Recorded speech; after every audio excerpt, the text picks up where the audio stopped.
David, just in terms of what's happening with the economy, I mean, business has been doing great. The economic numbers have been phenomenal if you can kind of set inflation aside, like sharp, biting inflation that shows no signs of relief. How many companies does Carlyle own? How many are in your portfolio? Well, we own lots of companies, whether you own them in control positions or minority stake positions. I'm just trying to think of how many companies you see the numbers on, because you have a pretty good sense of what's happening across a broad swath of the economy. Are there any signs that things are slowing down, at least in some arenas or in other areas, or is this still a case where the economy looks really good, at least from where you're sitting?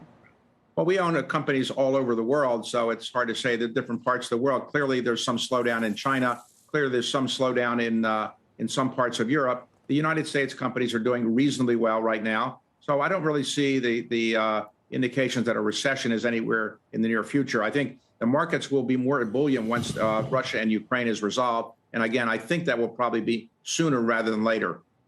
If all of that is true, then you think what is the most likely scenario for the Fed, that we will see how many rate hikes over the next year?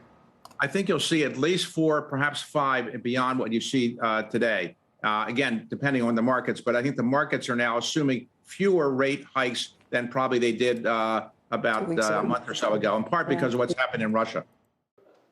Shepard Smith here. Thanks for watching CNBC on YouTube.